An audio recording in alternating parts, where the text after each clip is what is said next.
자, 여러분, 저는 지금 등촌 주공 1, 2단지에서 가장 가까운 지하철역인 9호선 양천향교역 앞에 나와 있습니다. 이곳은 1990년대 초반 가양동과 등촌동 일대에 대규모 도시개발을 통해서 대단지 아파트들이 들어서게 되었고요. 그리고 2000년대에 접어들면서 우장산동과 내발산동 일대에도 대규모 아파트들이 들어서게 됩니다. 그 중에서도 오늘 돌아볼 등촌동과 내발산동 같은 경우에는 대규모뿐만이 아니라 중규모 단지들까지 들어오면서 학교 그리고 지하철 교통 인프라까지 좋은 곳으로 유명하죠. 그럼 오늘 직접 한번 확인해 보도록 하겠습니다. 가시죠. 인우 씨가 갔다 온 쪽 같은 경우는 아무래도 서울의 서쪽 끝이긴 하지만 기존부터 이제 서울 내에서 형성된 지역이기 때문에 기존 인프라나 이런 것들이 기본적으로 깔려 있고, 또 이제 마곡으로 새로 개발된 지역이 또 아주 가까운 거리에 있다 보니까 굳이 선택을 한다면 저 같은 경우는 이제 이쪽을 좀 선호하고. 네, 저는 지금 등촌동 최대 학원가 앞에 나와 있습니다. 자, 오, 이렇게 학생들이 열심히 뛰어다니는 이 학원가, 그리고 그 한가운데 있는 등촌주공 5단지입니다. 자, 이곳에 학원이 굉장히 많이 밀기 때문에 일단 아이를 키우는 그런 집에서는 여기를 굉장히 선호할 수밖에 없고요. 등현초등학교하고 등명중학교가 이곳에서는 굉장히 명문 학교로 꼽히는데 그 학교를 보낼 수 있는 단지이기 때문에 엄마들이 굉장히 좋아한다고 합니다. 그리고 5호선, 9호선이 도보로 약간 멀다라는 단점이 있는데 그런 것들을 약간 감수하고서라도 아이를 키우는 집, 그리고 좀 학교를 보내는 데 관심이 있는 집에서는 이쪽 단지를 굉장히 선호한다고 하고요. 지금 낮이라 살짝 어수선하긴 한데 학원이랑 아파트밖에 없어갖고 밤에는 굉장히 조용하다고 합니다. 자, 저는 지금 강서구의 명문 초등학교로 꼽히는 등현초등학교 앞에 나와 있습니다. 저 뒤쪽으로 아파트 단지가 하나 보이죠? 저기가 바로 등촌주공 10단지입니다. 여기 등촌주공 여러 단지들이 있는데 그 단지들 중에서 이 10단지가 가장 가까이 등현초등학교에 붙어 있어요. 그래서 젊은 부모들에게 인기가 높을 수밖에 없는 그런 입지고요.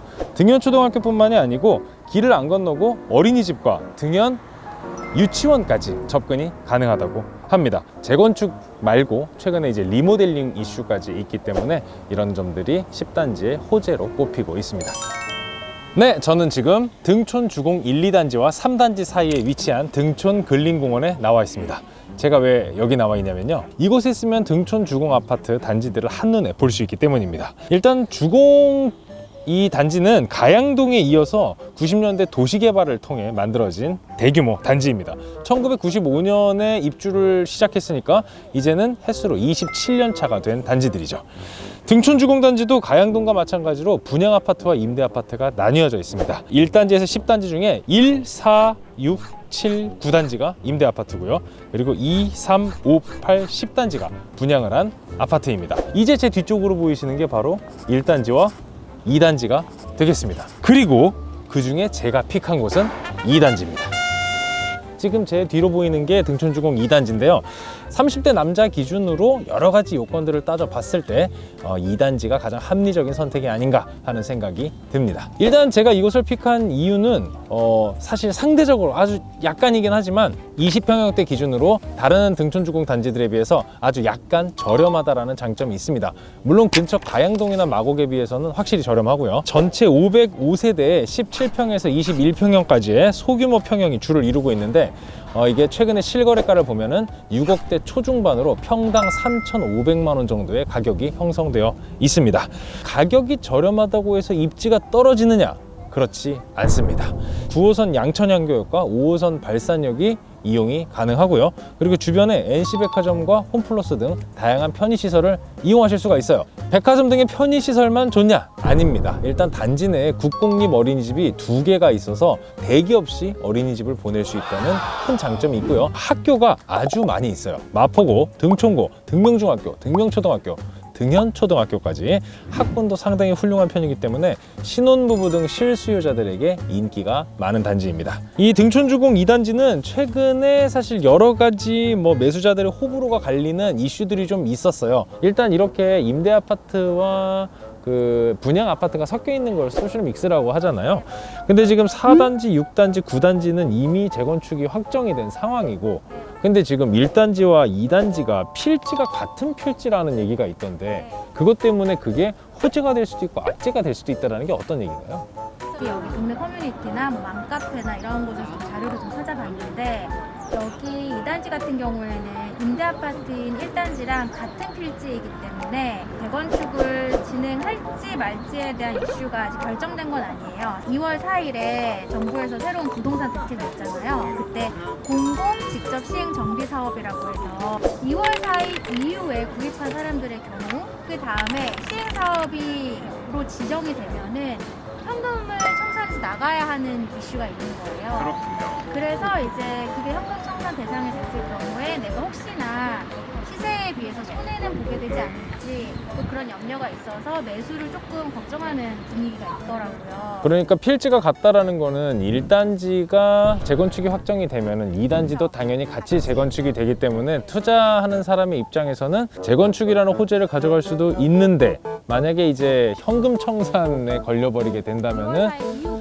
네, 그러면은 이제 투자로서의 의미가 떨어지니까 이게 양날이 검이 될 수 있는 이슈겠네요. 지금 이거를 가지고 있는 사람들한테는 반대로 호재가 될 가능성이 큰 거죠. 여기에 있는 둔촌 주공 단지들 대부분이 재건축의 용적률 때문에 대체로는 어려운 상황인데 재건축이 되면은 2년 거주에 대한 의무도 안 주겠다고 하고 그다음에 초과 이익에 대한 환수도 안 하겠다라는 그런 조건들이 있어서 오히려 이제 나중에는 지금보다 가치가 더 올라갈 거기 때문에 그거에 대한 기대감이 있는데 사실은 재건축이 되느냐 마느냐 장점이냐 단점이냐에 대한 의견들이 다양하다고 하더라고요.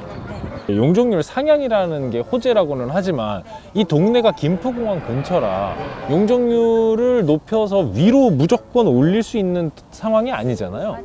김포공항 근처에 있는 몇 개의 구, 뭐 예를 들어 강서구, 양천구 이런 몇 개의 구들 같은 경우에는 비행기가 지나가는 공항 근처여가지고 고도 제한이 있어요. 그것 때문에 재건축을 했을 때 용적률을 높여준다고 한들 또 얼마만큼 줄 수 있을 것이냐에 대해서도 좀 이슈가 된다고 해요. 근데 이거는 2026년을 목표로 고도 제한 완화 정책을 또 추진을 하고 있다라는 얘기가 있어서 그런 것들을 좀 지켜봐야 될 것 같습니다. 그러면 이게 투자하는 입장에 있어서는 혹은 뭐 실수요자 입장에 있어서는 참 고민이 많이 될 수밖에 없는 상황이네요. 우리의 영원한 선생님 박 간사님께 좀 더 자세히 여쭤보는 것으로 하겠습니다. 확실히 아예 90년대에 그냥 도시개발 계획의 일환으로 만들어진 단지다 보니까 그냥 애초에 처음부터 그냥 원래 인프라가 있었던 지역이잖아요. 그래서 건물은 오래되긴 했지만 뭔가 다 있다. 여기서 살면은 진짜 불편한 거 하나 없이 이 주변에서 다 할 수 있겠구나. 그런 개념으로 사실은 지어진 아파트들이라고 볼 수 있어요. 그냥 그래도 서민들이 어느 정도 살 수 있는 그런 환경이 되어 있는 지역이어가지고 나쁘지는 않은데 조금 오래됐다는 게 단점이죠. 네. 그래서 저는 아까 거기서 원픽으로 2단지를 꼽았었는데 그게 이제 그나마 그 중에서 이제 상대적으로 뭐 6억대 초중반 이렇게 해서 약간은 어쨌든 현실적으로 고려해 볼 수 있는 서울 시내에서 남은 게 거의 없잖아요. 그냥 지금 이제 구축 중에서 인우 씨가 갔다 온 지역들에 대해서 사람들이 이제 관심을 갖는 이유가 재건축을 통해서 나중에 조금 좋아질 수 있지 않을까 이러한 기대감, 내가 살면서 이제 나중에 좀 자산 가치 상승이 가능하지 않을까 이런 기대감으로 이쪽을 보시는 분들이 있는데 현실적으로는 뭐 지금 현행 규제 하에서 어떤 재건축을 통해서 이익을 그러니까 창출하기가 조금 어려운 구조긴 해요. 그래서 조금 개발을 기대하고 가기에는 좀 아주 장기간이 필요하지 않을까. 그리고 또 정책적으로 풀어주지 않는 한은 사실은 이제 노후화되는 것을 감안해서 매입을 하셔야 된다고 생각을 합니다. 네. 저는 지금 내발산동에 나와 있습니다. 이곳에서 저의 픽인 아파트 한 군데와 그리고 주변에 가볼 만한 곳들에 대해 알아보는 시간을 가져볼까 합니다. 저의 픽!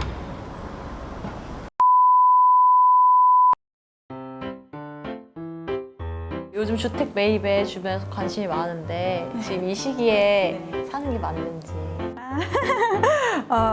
저는 항상 얘기를 지금 하고 있는데 지금은 좀 기다리셨으면 좋겠다라고 말씀을 드리고 싶어요. 지금 고민하시는 이유가 이제 아파트 값은 너무 올라서 이제 못 사겠고 아파트는 못 사더라도 뭐 빌라라도 사야 되는 거 아니냐 아니면 나홀로 아파트 같이 조금 상대적으로 가격이 내가 접근할 수 있는 거라도 사야 되는 거 아니냐 이런 불안감이 있으신 것 같아요. 사실 이런 것 때문에 지금 대책이 나오고 있는 거긴 한데 20대 후반에서 30대 초반이면 아직 꼭 집을 사야 되는 상황은 아니시거든요. 왜냐하면 내가 앞으로 계속 몇 년간 살아가야 되는 지역에 대한 선정도 아직은 안 된 상태이기 때문에 굳이 이렇게 급한 마음을 가지실 필요는 없을 것 같아요. 집이라는 거는 결국 살기 위해서 사는 거잖아요. 그러면 내가 살아도 될 거라고 판단이 되는 곳이 남들도 살고 싶어 하는 지역인데, 나홀로 아파트라든가 빌라 같은 경우는 내가 사용은 할 수 있을지언정 사고 싶지는 않은 물건일 가능성이 높아요. 그래서 이런 물건을 굳이 사려고 하신다면 어느 정도 이게 내가 나중에 여기서 돈을 좀 모아서 다른 곳으로 옮겨갈 수 있으면서 이거는 계속 유지를 하면서 어떤 임대소득을 가져갈 수 있는 지역이라면 뭐 매입을 해서 조금 안정을 찾을 수도 있겠지만, 굳이 이런 환가성이 떨어지는 물건을 급한 마음에 사지는 않으셨으면 좋겠습니다.